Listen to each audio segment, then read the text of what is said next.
No pueden ocultarlo más. Hay algo que se ha encendido en ti y que pulsa con urgencia.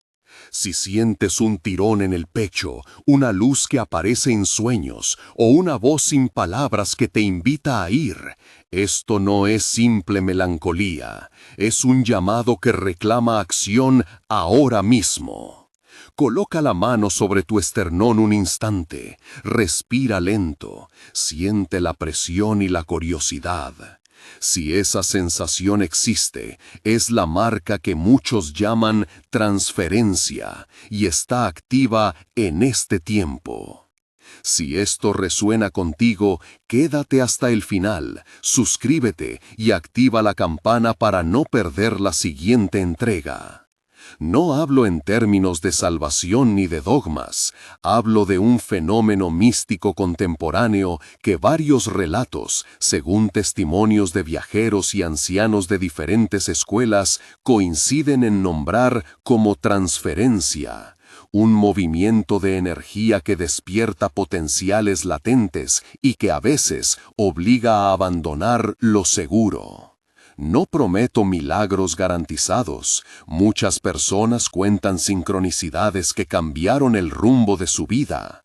Otras atraviesan pérdidas y dudas. Si sufres ansiedad o depresión, consulta a un profesional. Y si vas a tomar decisiones que afecten tu trabajo o tu salud, planea con cuidado y busca apoyo. Déjame contarte la historia de Marcos. No la cuento para convencerte de que hagas lo mismo que él, sino porque en su trayecto están las señales que te sirven de espejo. Marcos tenía una rutina que parecía impoluta. Despertador a las 6, café amargo, metro hasta el centro, pantalla blanca sobre su cabeza todo el día. Su apartamento olía a detergente barato y a libros que nunca leía. Era ordenado en su vida exterior y caótico por dentro.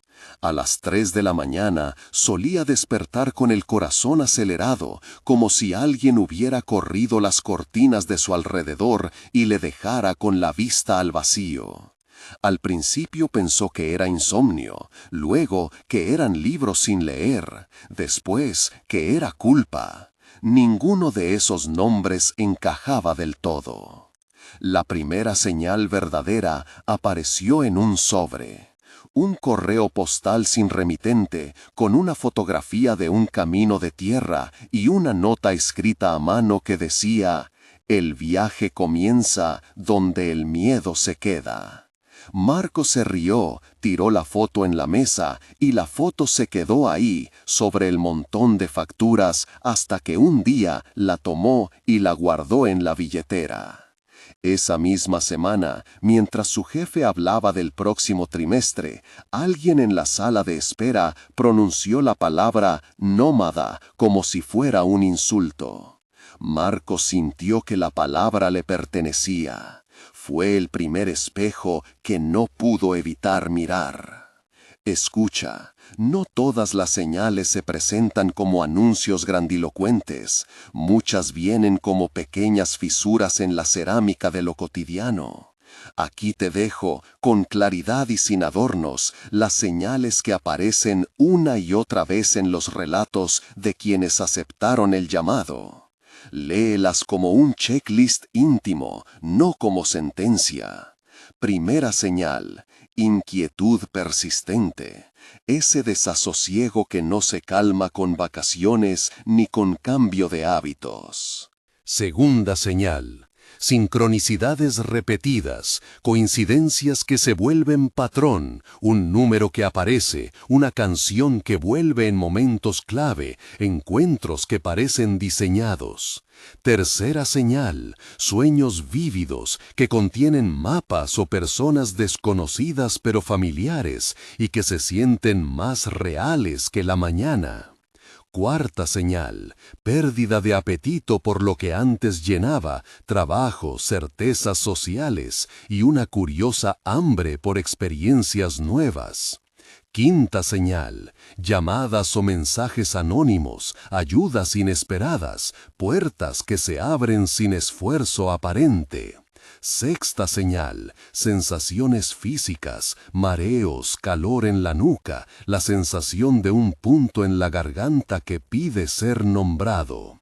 Séptima señal, la aparición de un anciano, un guía improvisado o un libro que llega en el momento preciso y que parece leerte más que tú a ti mismo. Marcos tenía 5 de estas señales antes de atreverse a hablar con su esposa. Ella trabajaba en el mismo horario, lavaba platos con la luz encendida y pensaba que la seguridad era una forma de amor.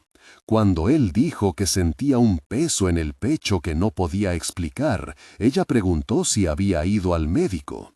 Él fue al médico. No encontraron nada que justificara la urgencia. Eso, en su casa, fue más peligroso que el diagnóstico. La ausencia de prueba encendió la sospecha. «Estás buscando una excusa para irte», le dijo su hermana en una cena que olía a sopa recalentada. La decisión de Marcos no fue un salto romántico al vacío, fue una acumulación de pequeñas renuncias cuidadosamente planeadas.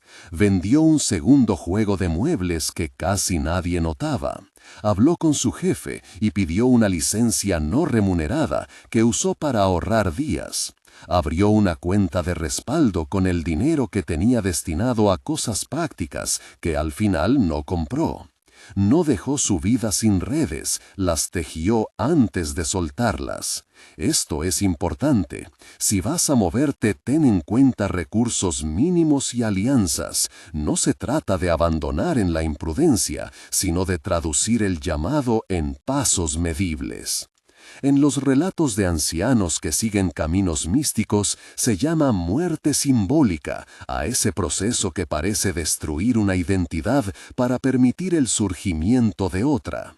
Marcos lo vivió en 3 etapas y la tercera fue la que selló su rumbo. La primera muerte fue el abandono de la casa de sus padres. La segunda fue dejar el puesto que sostenía su autoestima. La tercera fue más íntima y simbólica, la rendición en la habitación de un templo local, una noche lluviosa en que sintió que su nombre ya no le pertenecía. Antes de esa noche sucedieron cosas que hoy nos sirven de enseñanza. En una feria de libros encontró un cuaderno de tapas gastadas con poemas ajenos y al margen una frase que repetía: «Según la tradición sufí, el corazón habla en metáforas para que la mente tenga que escuchar». En otro viaje breve a la costa, un pescador le ofreció pescado sin cobrarle y le dijo: «Cuando el río te regala más de lo que pides, es porque algo en el río confía en ti». Marcos no creyó literalmente en predicciones. Lo que cambió fue su disposición a recibir ayuda donde antes solo veía competencia. La transferencia de la que te hablo no es un término técnico, sino una etiqueta para describir la sensación de que una corriente mayor reubica fragmentos de tu energía. Según la tradición tibetana y ciertas escuelas chamánicas andinas, hay momentos en que un grupo de almas se activa para una tarea común: restablecer meridianos, abrir portales de cuidado, transformar patrones de escasez. No digo que esto sea una verdad universal ni una ley física. Digo que hay relatos convergentes y que su consistencia emocional merece atención. Algunos describen la experiencia como un latido que pasa de la nuca al corazón, otros como un calor que desciende desde la coronilla. En muchos casos, la experiencia viene acompañada de sincronicidad externa, mensajes, personas, recursos que aparecen en la ruta. Si estás aquí, probablemente temes que aceptar el llamado signifique perderlo todo. Es una angustia legítima. Piensa en Marcos. La noche en que decidió ir más lejos, redactó una carta que no envió. En ella escribió: «Si me equivoco, que lo vea quien tenga que ver mis pasos. Si acierto, que me acompañe la mirada de quien confía». Luego dobló la carta y la dejó en la pared junto a una fotografía de su madre. Nunca la mandó. Esa carta fue su acto ritual privado. Antes de salir, organizó una reunión con su contadora, revisó su seguro y dejó acuerdos firmes con quien cuidaría su gato. No idealices el abandono, planifica. Te propongo ahora un ejercicio breve y simbólico. Si sientes esa inquietud, toma un cuaderno. En la primera página escribe con letra firme «Acepto el llamado» y pon la fecha. No lo hagas esperando que el universo te entregue billetes. Hazlo como una promesa a ti mismo, un contrato emocional que te recuerda que la decisión existe. Guarda el cuaderno en un lugar visible. Este acto es ritual, porque el ritual transforma la intención en acto. La escritura fija el deseo en la trama de la vida cotidiana. Volvamos a la tercera muerte de Marcos. Era una noche húmeda. Entró en una habitación pequeña de un templo que no era turístico, un lugar donde los vecinos dejaban velas por los difuntos y por los nacimientos. El suelo olía a incienso barato y a cera derretida. Se sentó en el suelo, cruzó las piernas y apoyó las manos en las rodillas. No había guía profesional ni maestro con túnica, solo un anciano que barría la entrada y que al verlo le ofreció silencio. Marcos cerró los ojos. Le vino una imagen. Estaba de espaldas a un espejo y al mirarlo no se veía. Entonces la idea surgió con la violencia de una ola. Su identidad constituida por roles, hijo, empleado, pareja, se disolvía la sal en agua. No fue dolor físico, fue un desvanecimiento de certezas que dejó lugar para algo que no tenía nombre. En ese desvanecimiento sucedió algo que muchos relatan como sincrónico y liberador. Una visión de un mapa con líneas de luz que cruzaban ciudades y montañas. No era un mapa geográfico, sino una red de decisiones y encuentros. Al despertar, supo con claridad a dónde debía ir. A la ciudad donde vivía una mujer que años antes le había enseñado un ritual sencillo para abrir el corazón. No entendió por qué esa mujer. Simplemente la convicción era tan fuerte que pareció una ley interna. Partió semanas después. No todos los que experimentan la transferencia tienen visiones tan cinematográficas. Para algunos, la energía empieza como un impulso a cambiar un hábito cotidiano. Para otros, se manifiesta en encuentros que activan una responsabilidad. Cuidar un lugar, enseñar algo, abrir un refugio pequeño. Lo que importa no es el espectáculo, sino la coherencia entre el impulso y la acción. Mientras Marcos viajaba, conoció a un anciano que se llamaba Santi, que no se definía como maestro, pero que oficiaba como puente. Santi hablaba poco, pero cuando lo hacía con frases cortas que calaban. La energía no se guarda, se distribuye. Un elegido no es un héroe, es un punto de conexión. Según tradiciones sufíes, se dice que hay personas que sirven de faros. Según ciertos relatos andinos, hay chasquis modernos que sostienen mensajes entre comunidades. Santi le enseñó a Marcos un ejercicio simple. Cada mañana, al levantarse, decir en voz baja 3 agradecimientos y ofrecer la primera acción del día a alguien desconocido. El gesto reordenó la atención de Marcos, dejó de girar en torno a su propio ego y empezó a percibir la vida como una serie de nodos que podían tender puentes. Quiero que entiendas algo esencial. La llamada no es un lujo espiritual para quienes ya lo tienen todo. Es, con frecuencia, una carga. La transferencia activa puede venir con pruebas, dudas, pérdida de pertenencias, incomprensión familiar. Marcos perdió amigos que no entendieron su marcha, discutió con su pareja y pasó noches de hambre en hostales baratos. Pero también recibió ayuda inesperada, una familia que le ofreció un cuarto sin preguntar, una mujer que le recomendó trabajo en un comedor comunitario, un mensajero que le dejó un sobre con 100 monedas dentro de un libro viejo que había comprado por 5. Estas historias no son reglas, son testimonios que muestran la ambivalencia del camino. En el trayecto aprenderás a leer señales que parecen contradictorias. A veces el universo pone un obstáculo, otras veces una mano amiga. No curses los obstáculos, examínalos. Muchas veces son filtros.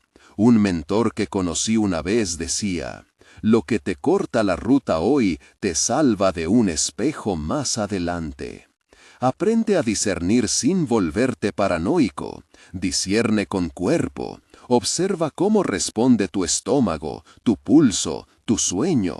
La experiencia mística es siempre también corporal. Hay una palabra que emerge en múltiples relatos: rendición. No como derrota, sino como entrega. Rendirse es aceptar que no controlas todo y delegar parte de tu historia a un telar mayor. Esto no te exime de responsabilidad, te libera del intento de sostener por fuerza una identidad que ya no te sirve. La rendición puede tomar formas prácticas: ceder el control de pequeñas decisiones, aceptar ayuda, aprender a delegar. En la noche del templo, cuando Marcos pronunció en silencio que entregaba su nombre a lo desconocido, sintió alivio, como si un peso se levantara de sus hombros. No fue una descarga mística sin consecuencias, fue el inicio de una nueva praxis. Quiero darte ahora algunas herramientas prácticas para quienes sientan que la transferencia los toca. No son recetas milagrosas, son prácticas que han ayudado a viajeros a sostenerse con menos daño y más sentido. Hazlas con cuidado y sentido crítico. Primero, el diario de sincronías. Anota coincidencias relevantes durante 30 días. No juzgues, registra. Muchas veces el patrón solo aparece con la suma de pequeñas repeticiones. Segundo, la red mínima. Identifica 3 personas de confianza con las que puedas contar en emergencias emocionales. No confíes únicamente en la intuición cuando toques decisiones económicas. Habla con alguien que te conozca y que pueda ofrecer perspectiva. Tercero, el ritual matutino de Santi. 3 agradecimientos y una acción ofrecida.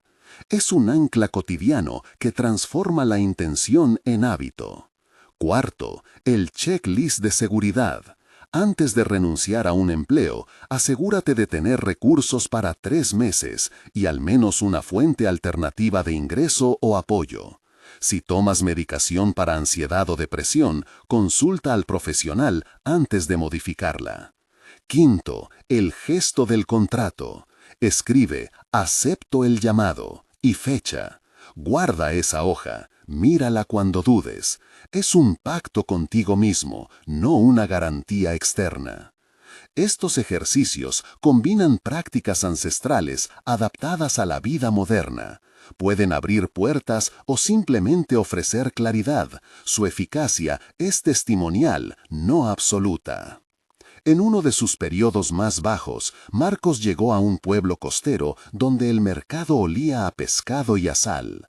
Allí trabajó en un comedor que alimentaba a ancianos sin familia. Una tarde, mientras cortaba cebolla, una mujer mayor le tomó la mano y le dijo: «Tú llegaste porque alguien te necesitaba antes de que tú lo supieras». No fue una profecía técnica, fue una verdad inmediata que lo reconectó con el sentido del servicio. A veces, la transferencia no desemboca en una gran misión global, sino en tareas pequeñas que sostienen la vida de otros. El ruido de su vida nómada fue desgranando el ego de Marcos hasta que quedó algo más limpio, más centrado. 5 años después de esa primera foto en la billetera, él volvió al mismo templo. Esta vez entró sin miedo. Tenía arrugas en los ojos y un pulso más sereno. Había aprendido a esperar sin ansiedad y a actuar sin fugacidad. No se había convertido en un héroe mediático, se había convertido en alguien que respondía cuando la red le pedía sostener un tramo. En su ciudad de origen, algunas personas lo veían como fracaso, otras como aquel que se había atrevido. Para Marcos, la medida del éxito era otra, la coherencia entre su intención y su acción. Si lo que lees aquí te mueve, hay una invitación práctica más. Haz una lista de las pequeñas renuncias que podrías asumir hoy sin arriesgar tu salud ni la de tus seres queridos. Empieza por una sola acción: donar un objeto que no usas, ofrecer tu tiempo una vez por semana, escribir una carta sin enviar. La transformación comienza por lo manejable. Queda mucho por decir sobre cómo trabajan en conjunto los elegidos cuando sus trayectos se encuentran. Hay relatos de encuentros que desencadenan proyectos y de parejas de viajeros cuya unión multiplica la fuerza del servicio. Eso lo desarrollaré en la próxima entrega. ¿Qué pasa cuando dos elegidos se encuentran y cómo la transferencia entrelaza destinos? Si te interesa esa línea, busca el video titulado ¿Qué pasa cuando dos elegidos se encuentran después de este? Suscríbete, comparte y deja en los comentarios si ya escribiste tú «Acepto el llamado». Antes de cerrar este bloque, una advertencia final. No conviertas la búsqueda en huida. Aceptar el llamado no es sinónimo de evadir responsabilidades con ligereza. La verdadera llamada transforma la vida cotidiana, no solo la estética del viaje. Si decides moverte, hazlo con compasión por quienes te rodean y con planes mínimos de seguridad. Marcos cerró una vez su cuaderno y, antes de subirse a un autobús, escribió una lista de nombres a quienes debía pedir perdón si las cosas salían mal. No lo hizo para dramatizar, lo hizo para cuidar. Ese gesto de responsabilidad fue tan espiritual como sus visiones. Si tomas una decisión radical, haz la tarea humana, comunica, organiza, pide consejo. Hay una atmósfera en el aire de estos tiempos. Muchos sienten que la transferencia está activa. No es una moda espiritual, es una corriente de testimonios que se repite. Algunos la llaman profecía, otros coincidencia intensa, otros destino.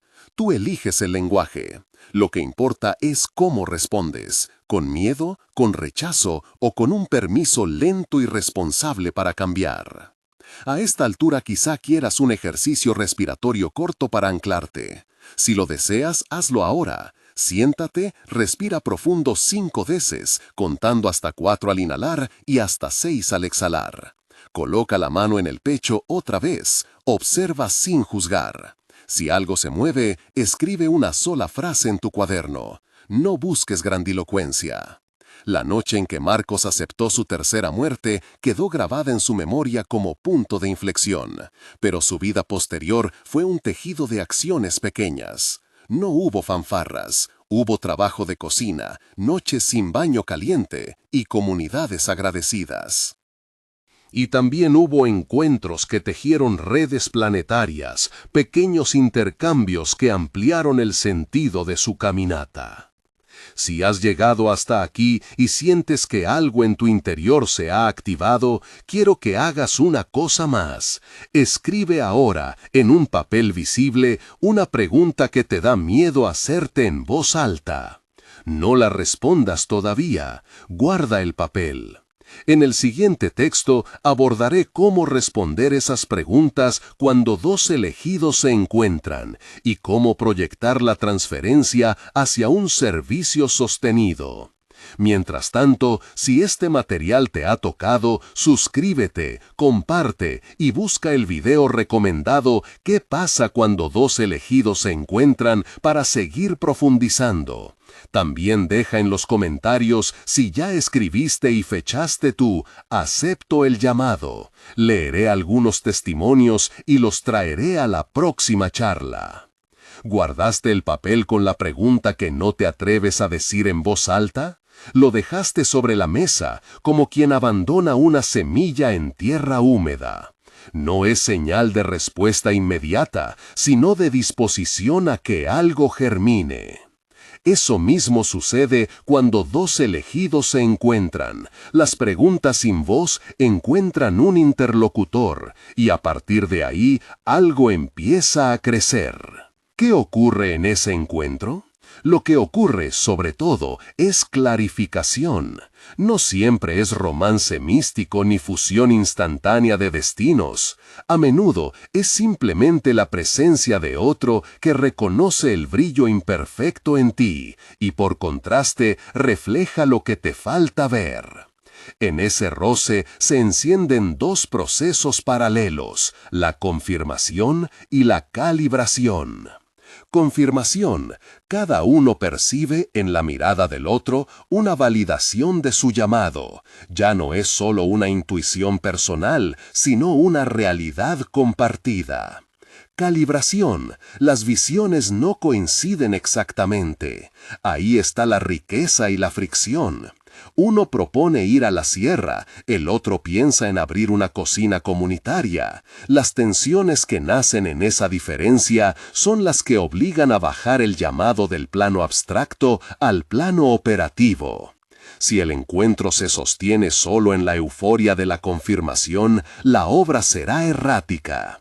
Si por el contrario, la calibración se toma con humildad, el encuentro se vuelve brújula. Piensa en Marcos la primera vez que tropezó con Lucía, así la llamaré. No fue en un templo, ni en una manifestación, sino en una cocina donde repartían sopa. Ella tenía las manos marcadas por el trabajo, él el cuaderno donde anotaba nombres a los que pedir perdón. Se reconocieron sin glorificar nada, compartieron un plato y una historia. Ambos habían pasado por una muerte simbólica. Ambos sentían que la transferencia, esa corriente que ahora algunos nombran, les había tocado. Lo primero que hicieron fue algo sencillo y terrenal. Decidieron lavar juntos los platos. Mientras enjabonaban, hablaron de límites. Mientras secaban, intercambiaron teléfonos y acordaron reunirse para hacer un pequeño proyecto en la plaza. Esa sencillez es la primera regla práctica cuando dos elegidos se cruzan. No tomes decisiones radicales en la primera semana. Haz una tarea mínima y observable juntos. Cocina, limpia, pinta una pared, distribuye volantes. El servicio compartido es el laboratorio más fiel. Si la química espiritual existe, producirá fruto ordenado. Si no, la falta de habilidad para trabajar codo a codo revelará disparidades que la retórica no muestra. Pero hay más que pasos prácticos, hay señales, señales de un encuentro auténtico y señales de alarma.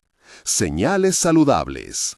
Paz que no desaparece entre discusiones. La calma vuelve aun cuando discrepan.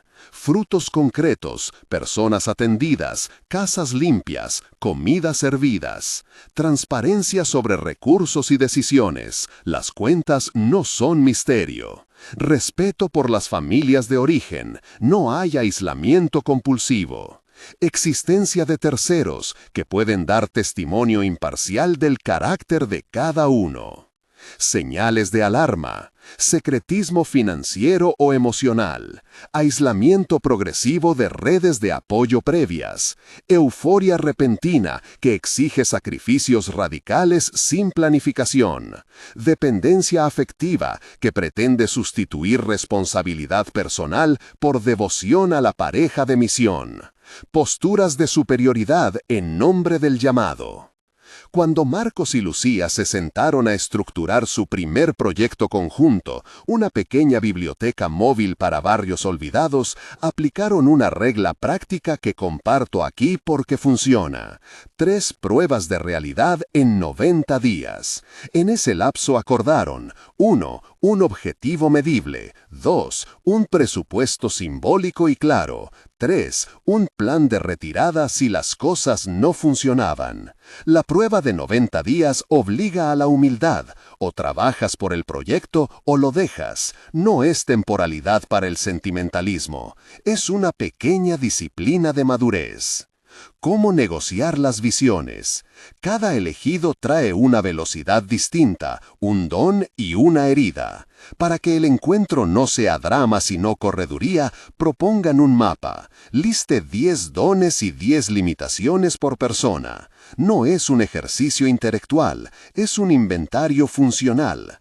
¿Quién sabe administrar? ¿Quién tiene habilidades sociales? ¿Quién puede pasar noches en guardia? ¿Quién necesita descanso prolongado? Ese mapa no es para etiquetar, es para distribuir tareas con compasión. La transferencia entre dos elegidos no es equivalente a una transferencia de poder unilateral. No es, más bien, uno le entrega a otro como quien pasa una antorcha para que el receptor arda sin más.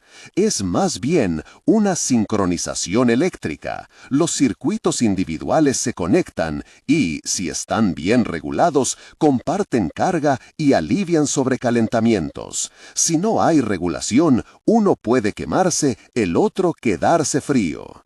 Por eso, antes de poner en marcha la transferencia, conviene instalar fusibles, acuerdos sobre descanso, límites con donaciones, citas periódicas con un tercero de confianza. Un fusible práctico, la junta de 3. Elijan a una persona madura, no pareja, no socio directo, que acepte ser interlocutor cada mes. Esa figura no decide por ustedes, pero pregunta lo necesario. ¿Qué se pactó? ¿Se cumplieron los acuerdos financieros? ¿Se resolvieron los conflictos domésticos? A veces un tercero devuelve la perspectiva que la intensidad borra. Marcos y Lucía adoptaron a un anciano del barrio que no quería liderar, pero sí escuchar. Su sola presencia puso freno a decisiones impulsivas. Habrá también pruebas que no son operativas, sino morales. ¿Cómo resistir el elogio público sin dejar que la vanidad cambie la misión? Aquí vale recordar algo elemental. La transferencia suele amplificar tanto la virtud como la sombra. Donde antes la persona actuaba con sencilla caridad, ahora hay público, patrocinadores, expectativas. Decidan desde temprano cuál es su no negociable. Puede ser seguir sirviendo sin aceptar premios, o no usar la imagen de niños sin permisos en las redes, o mantener la contabilidad abierta a la comunidad. Los no negociables son anclas. Y la palabra transferencia convive en el terreno humano con otras realidades menos etéreas. Compatibilidad de ritmos de vida, acuerdos económicos, seguridad legal. Si van a compartir una casa base, pacten qué gastos se comparten y cuáles no. Si un proyecto implica viajar, tengan un fondo de emergencia. Si la obra exige exposición pública, acuerden quién habla con prensa y qué se dice. Todo lo espiritual necesita estructura. Permíteme dar aquí un ejercicio breve y accionable para quien lee y se pregunta qué hacer si se cruza con otro llamado. La hoja de 3 columnas. En la primera columna, escribe tus dones inmediatos, técnicos y personales. En la segunda, escribe lo que no puedes tolerar, límites personales. En la tercera, escribe 3 tareas pequeñas que podrías aceptar hoy con otra persona durante 30 días. Comparen esas hojas en una conversación de 1 hora, frente a un café. Eso separa la emoción de la logística. No ignores el duelo que pueda surgir cuando las visiones no coincidan. Hay personas que creen que 2 elegidos que no terminan formando equipo han fracasado. No es cierto. A veces el encuentro sirve solo para confirmar que los caminos son distintos y aún así mutuamente bendecidos. Marcos y Lucía, tras 2 años de trabajo conjunto, tomaron caminos parcialmente distintos. Ella se quedó en la ciudad para consolidar centros de lectura. Él emprendió una travesía para organizar grupos de caminantes solidarios. No fue ruptura dramática, fue reconocimiento de especializaciones. Mantuvieron una alianza flexible, un pacto de colaboración cuando las misiones se cruzaban. Esto nos conduce a otro punto esencial, la economía del compartir. La transferencia no siempre es gratuita. Hay costos logísticos, de tiempo, de reputación. Antes de firmar un acuerdo informal, hablen de dinero como hablarían de salud, con respeto y sin tabús. Determinen quién responde por qué, registren donaciones y acuerden tiempos claros para rendir cuentas. Nada mata más rápido una alianza que las sospechas sobre recursos. La ética del encuentro pide algo más, testimonio público honesto.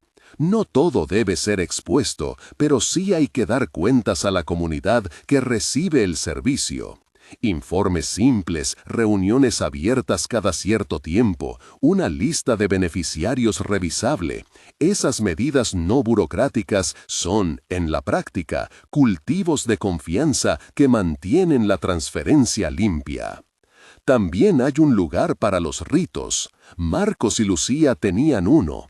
Cada proyecto que iniciaban lo clausuraban con un acto sencillo, un pan compartido, una lectura breve, 2 minutos de silencio para reconocer que lo que habían comenzado no les pertenecía exclusivamente.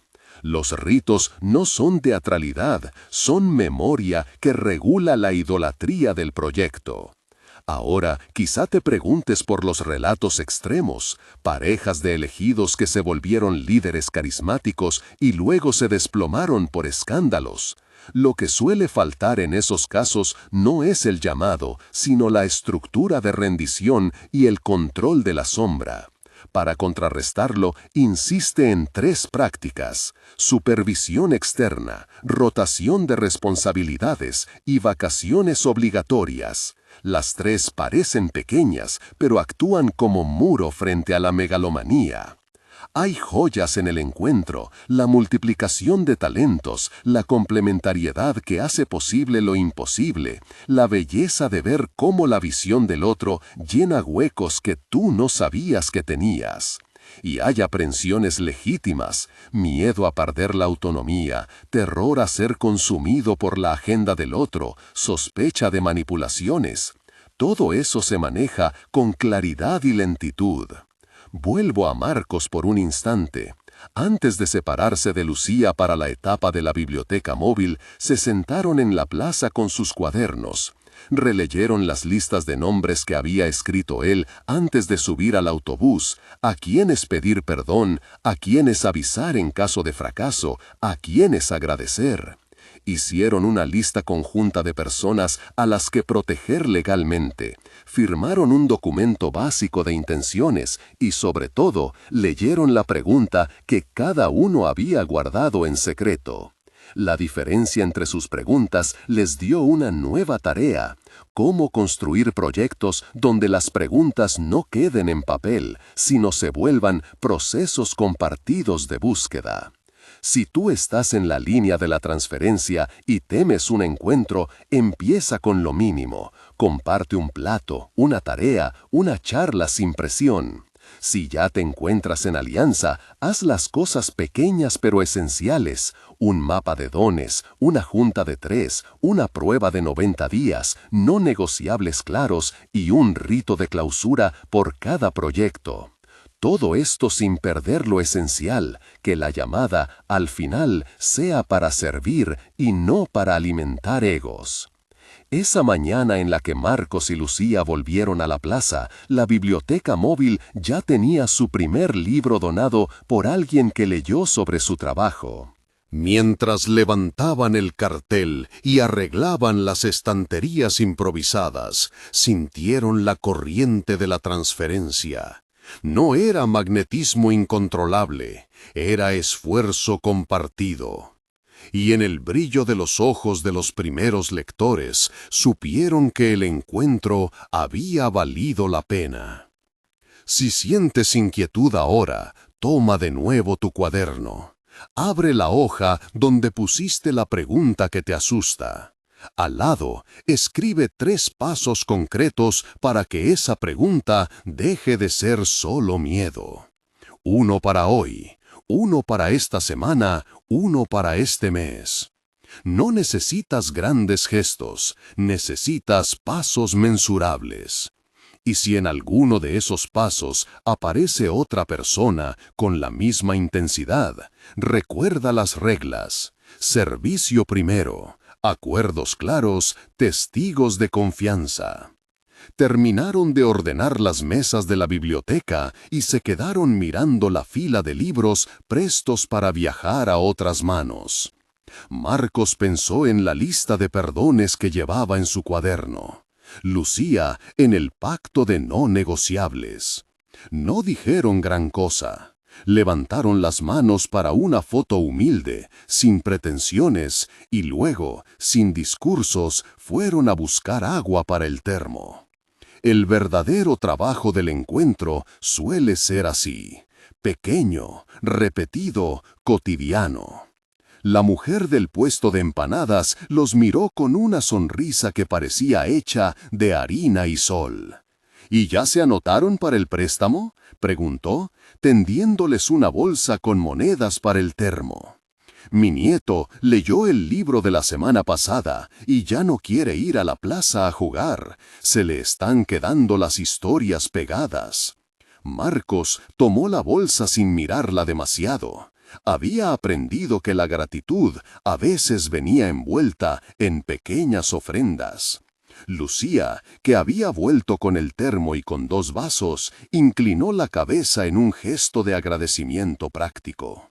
«Anótenos un número», dijo. «Hoy a la tarde pasamos por la casa y vemos cuál es el libro que le gustó».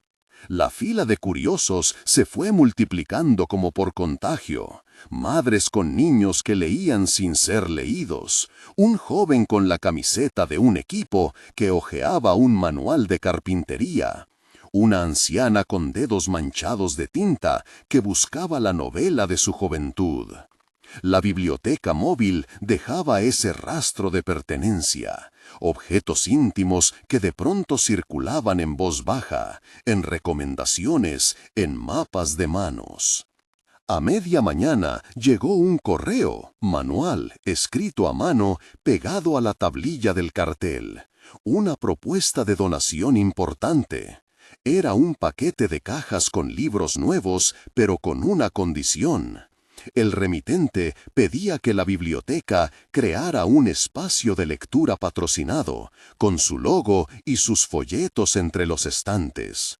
Marcos y Lucía se miraron como quien mira una puerta que se abre hacia el desierto o hacia un jardín.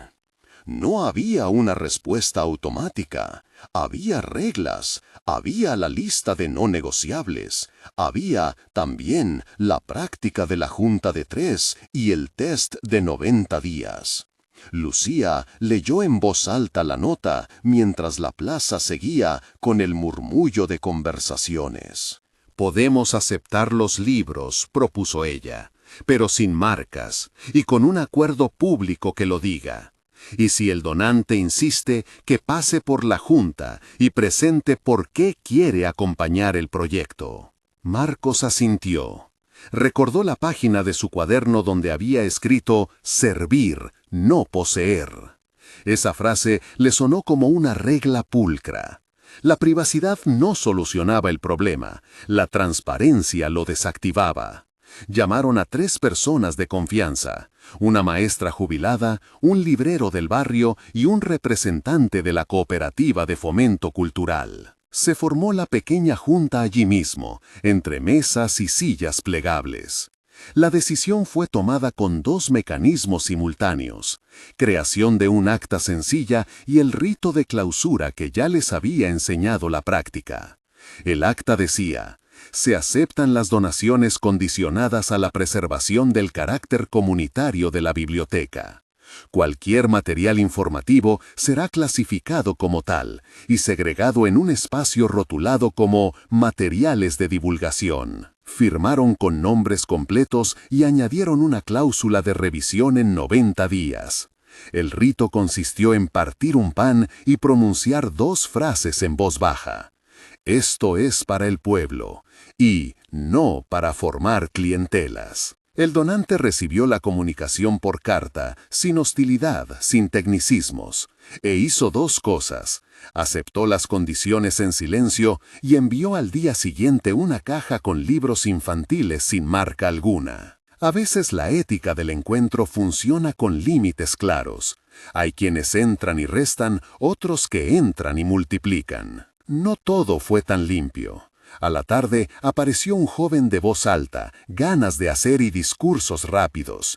Se llamaba Facundo, decía, y traía un proyecto propio con ideas de expansión, recaudaciones y eventos. Tenía carisma, lo notaron en la manera en que la plaza se inclinó a escucharlo. Marcos y Lucía sintieron la adrenalina de la posibilidad y el escalofrío del vértigo. La historia ya la conocían. Energía que llega y quiere quedarse con el timón. Aplicaron las 3 precauciones como si fueran una fórmula simple: supervisión externa, rotación y vacaciones obligatorias. Invitaron a Facundo a presentar su plan ante la Junta de 3. Le ofrecieron una prueba, 90 días de pilotaje con un equipo mixto y con una cláusula de rotación en la coordinación. Facundo aceptó con orgullo, convencido de que su entusiasmo era la pieza que faltaba. Se le explicó que nadie iba a invalidar sus ideas, pero que las decisiones se tomarían en conjunto, y que, si a los 90 días el proyecto había generado dependencia de una sola figura, se replantearía su formato.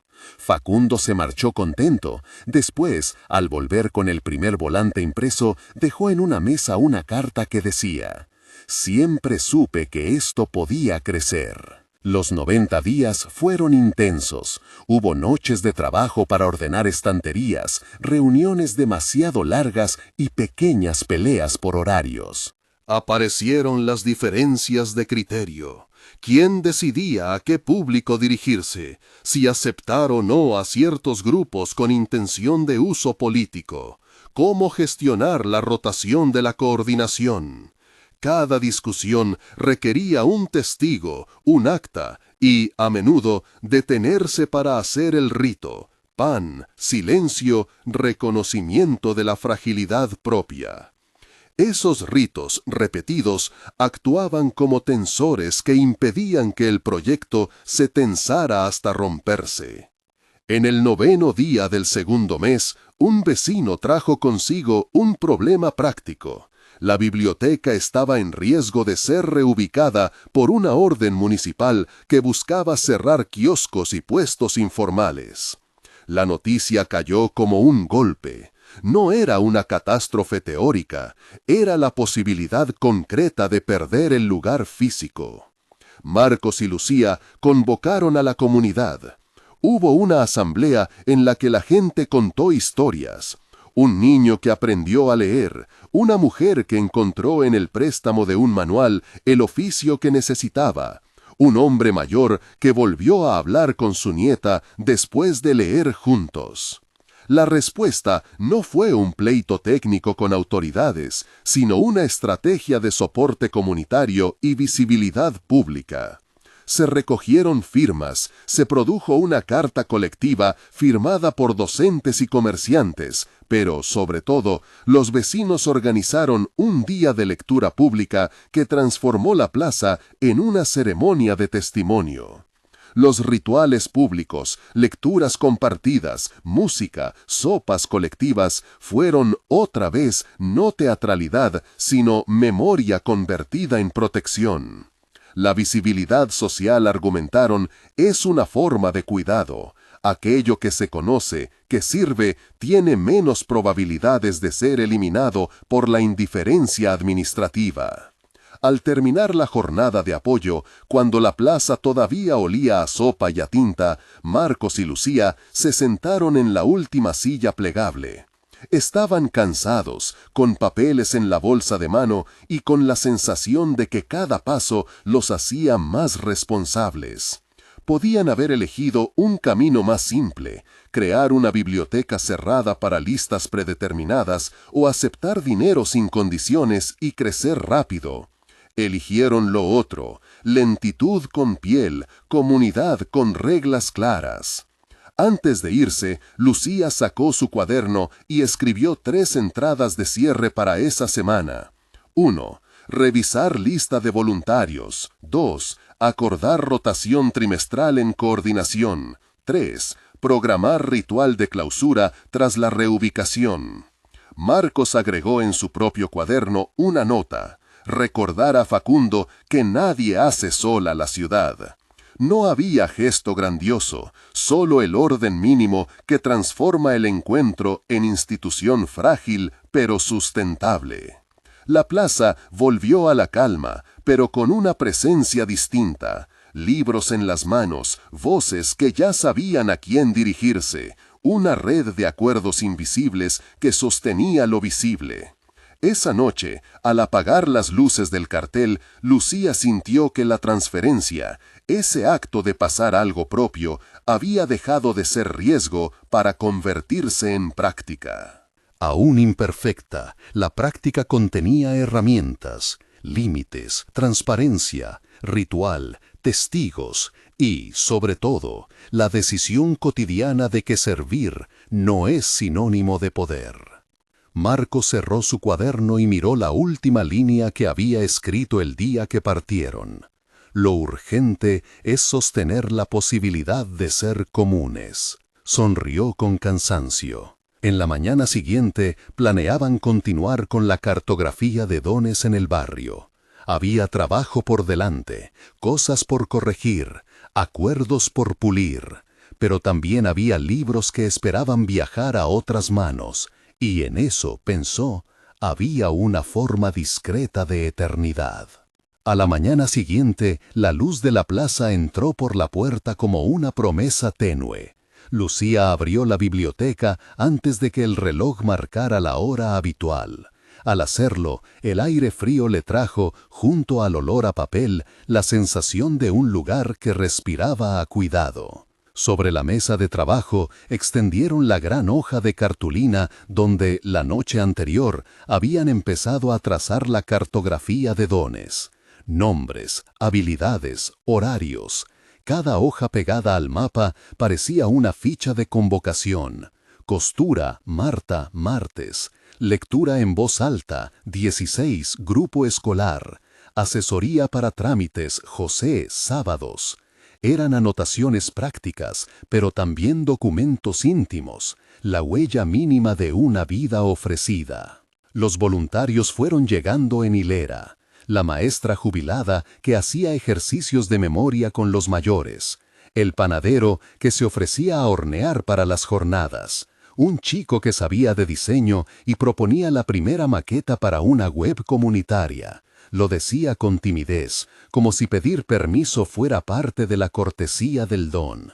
Lucía los saludó a todos y antes de comenzar propuso el rito: pan en el centro, 1 minuto de silencio, una lectura breve de las normas que habían acordado. Hicieron la pausa. Comer un trozo de pan fue, otra vez, la forma de nombrar que quienes trabajaban allí no solo administraban objetos, sino dignidades.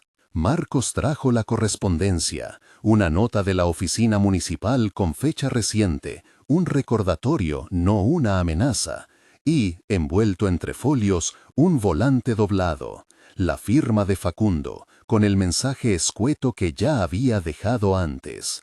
Nadie habló de inmediato. Había, en la mesa, una sensación parecida a la del correo que trae algo más que información.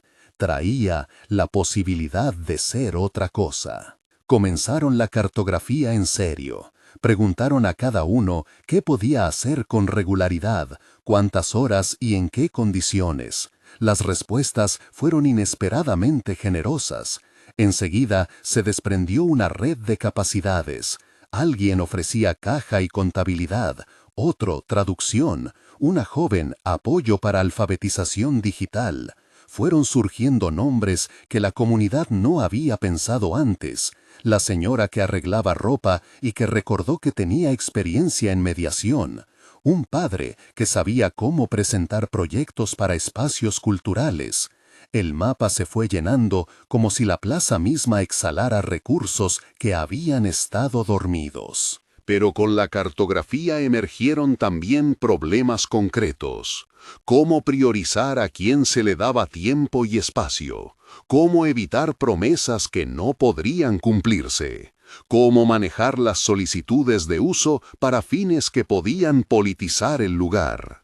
Apareció, otra vez, la pregunta que ya los había puesto en guardia.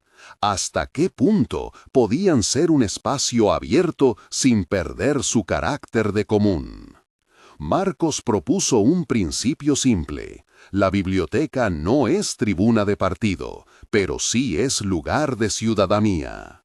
Lucía añadió: podemos recibir a quienes quieran usar el espacio, siempre que lo hagan para actividad formativa o cultural, y con reglas claras: publicidad compartida, moderación de la mesa y un acta firmada por testigos. Se discutió y se pulió el texto, 3 cláusulas que nadie encontraba molestas y que sin embargo ponían un límite visible. Acordaron también un mecanismo de resolución. Si surgía un conflicto serio, los ancianos del barrio y 2 miembros rotativos del equipo arbitrarían la decisión, después de escuchar a las partes y con tiempo para deliberar. Nadie quería la celeridad de los atajos. La tarde trajo un grupo de chicos que, como casi siempre, llegaron a prisa y sibaríticamente felices con una pelota bajo el brazo. Se sentaron en el suelo y empezaron a leer en voz alta pasajes que habían elegido la noche anterior. Uno era un fragmento corto de una novela que hablaba de una ciudad que se salvaba por la costura de sus vecinos. La lectura tuvo, para todos, el efecto de recordar por qué habían empezado. Lo colectivo les daba una trama de sentido. Hacia las 6, cuando la luz ya inclinaba y las sombras largas marcaban las estanterías, sonó el timbre. Era Facundo. Entró como quien trae noticias y en su gesto venía el aire de la propuesta. No traía firmas ni contratos, traía en cambio un sobre con una hoja escrita a mano y una carpeta que parecía profesional. Sonrió con la ausencia de solemnidad que lo caracterizaba, pero sus ojos parecían decir que había pensado mucho mientras se alejaba la vez anterior. Traje algo, dijo, colocándose junto a la mesa. Hablé con 2 personas que manejan fondos para proyectos culturales. Están interesados en asegurar un local, pagar una cuota mínima para mantenimiento y contratar a una persona que coordine el día a día. Lo hacen con la condición de que el proyecto tenga dirección clara. Me pidieron si podía ser el responsable en el papel para hacer los trámites. El silencio que siguió no fue hostil, fue el silencio de quienes se dan cuenta de que una oferta tiene precio. Lucía tomó la hoja, la leyó y dejó que el papel le pesara en las manos. ¿Qué piden ustedes a cambio?, preguntó Marcos con calma. Que haya una figura que responda legalmente, que el lugar tenga un estatuto mínimo, que se presente un plan de actividades trimestral.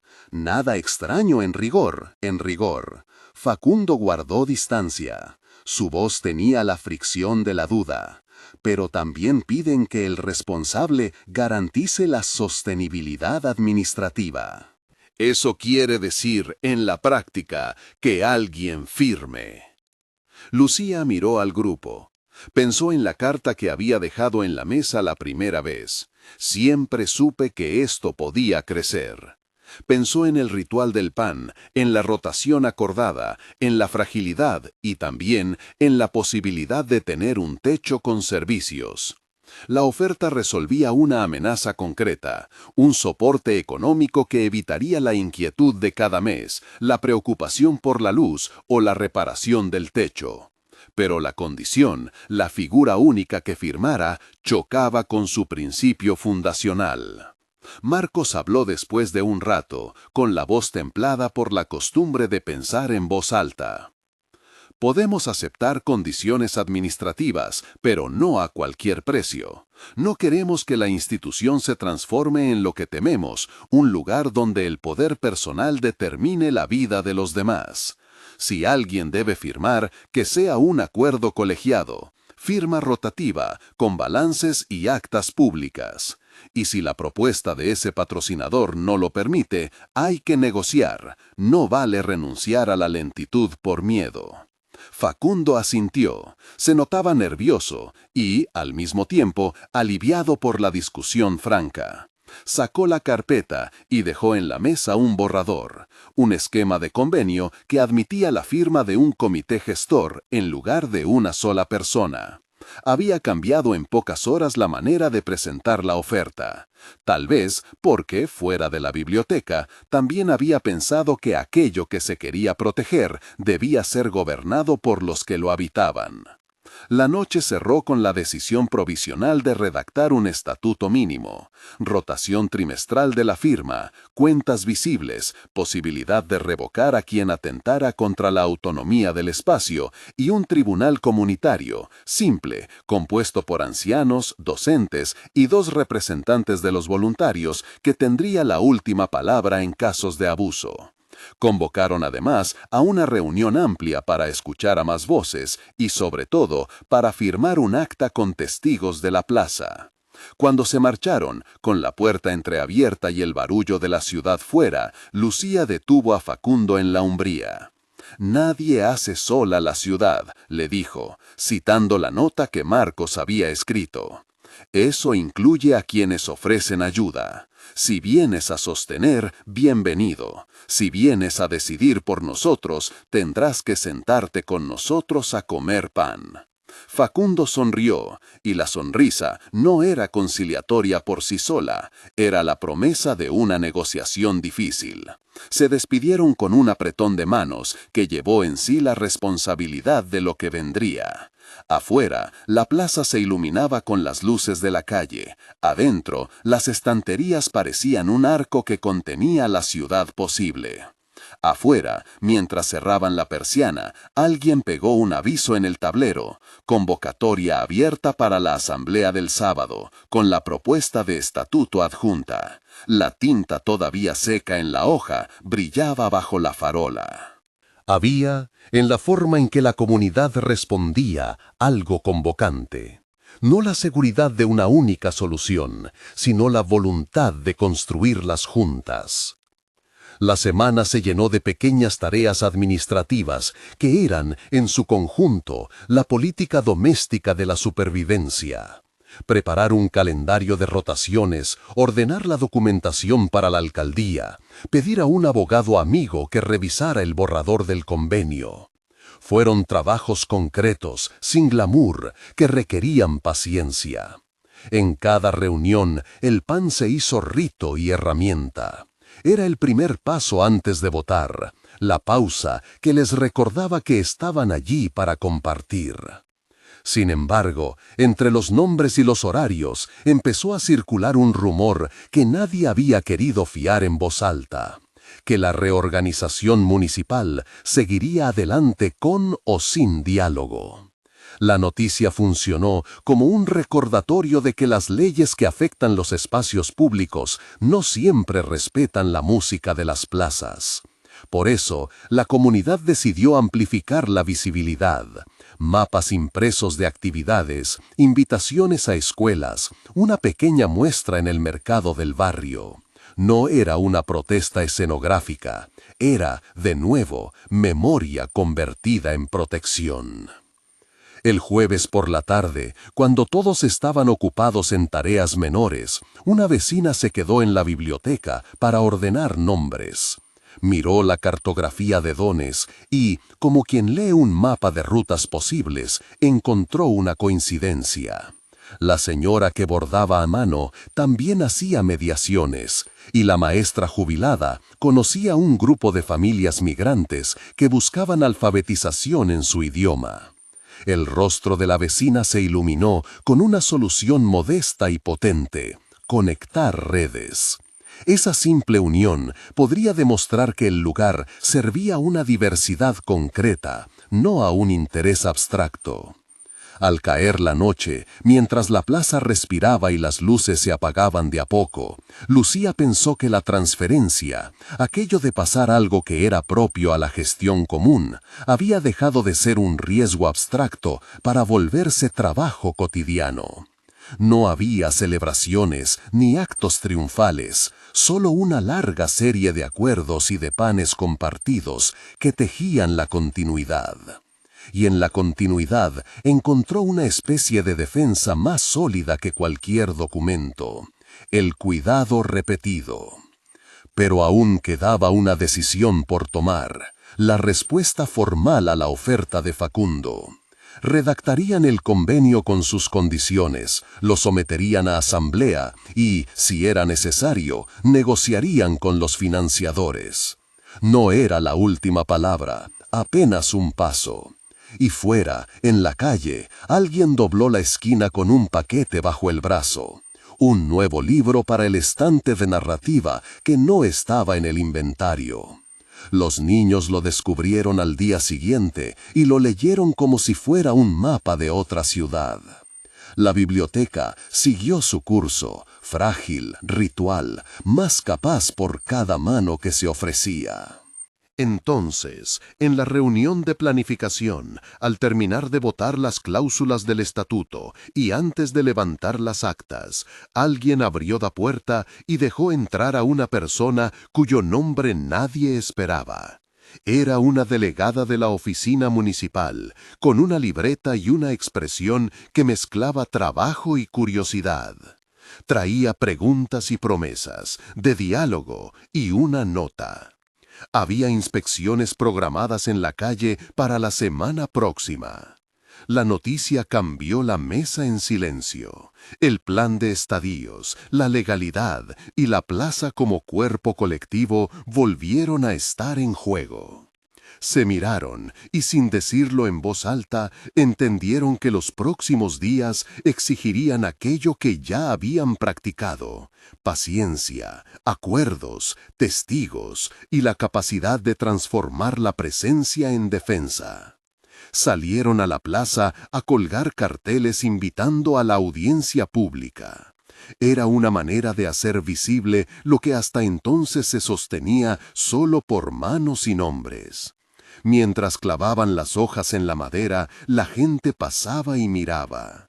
Algunos se detenían y dejaban su firma. Otros se ofrecían a traer mesas o sillas. Cuando por fin cerraron, el cielo se hizo más oscuro de lo habitual. Lucía sostuvo la última taza de té con ambas manos como si fuera un testigo. Marcos recogió las actas y junto a la pizarra dejó una nota que no era para el acta, sino para ellos. Confiar implica hacerse visibles. Las luces se apagaron y la biblioteca quedó en espera de la mañana, que traería de nuevo decisiones, visitas y lecturas. Afuera la ciudad seguía. Dentro, la plaza contenía la inminencia de lo decisivo.